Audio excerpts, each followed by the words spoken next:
이것은 충분히 막을 수 있었던 사태일까요? 아니면 어쩔 수 없는 상황일까요? 최근 이슈영 TV에서 소개한 영국 소식을 기억할 것입니다.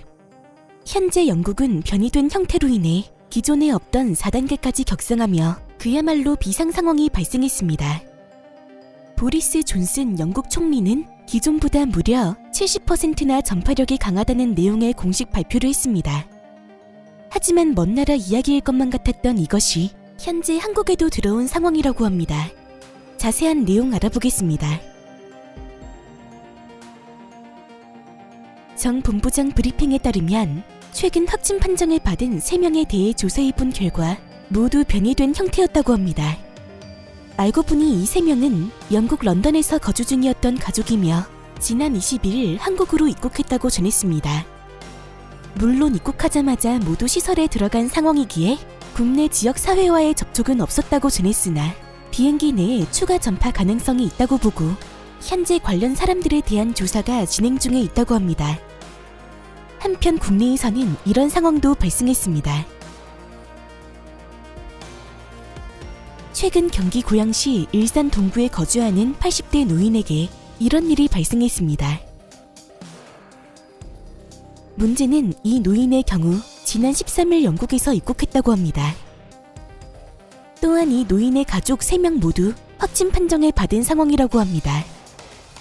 하지만 이것이 변이된 형태인가에 대해서는 현재 조사 중이며 빠르면 2021년 1월 첫 주의 결과가 나온다고 합니다. 결과에 따라 상황이 매우 급변할 것으로 보입니다. 한편 상황이 악화되자 일각에서는 외국인 입국을 금지해야 한다는 목소리가 높아지고 있습니다. 하태경 국민의힘 의원은 자신의 페이스북에 이런 글을 올렸습니다. 영국발 사태가 전 세계적으로 빠르게 확산되고 있기 때문에 당장 외국인 입국 금지 조치를 실시해야 한다고 주장한 것입니다. 백신도 없는 상태인데 이것이 국내에 들어오면 재앙과 같다며 소 잃고 외양간 고치는 뒷북 대책은 이제 그만해야 한다고 전했습니다.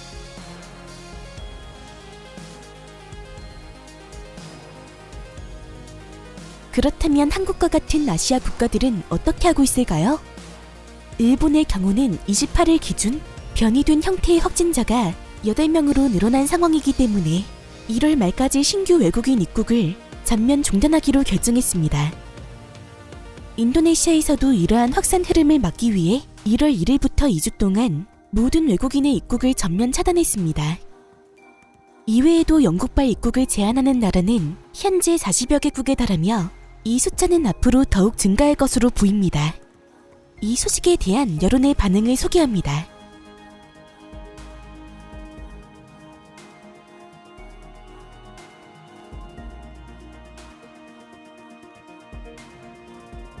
현재 수많은 전문가들은 하나같이 입을 모아서 영국발 사태에 대한 엄청난 확산력을 인정하고 있습니다.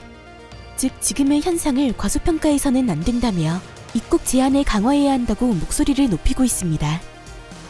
결국 정부의 선택만 남은 상황으로 보입니다.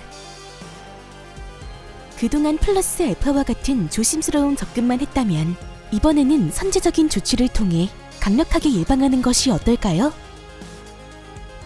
그럼 또 다른 소식으로 다시 찾아오겠습니다. 시청해주셔서 감사합니다. 잉슈!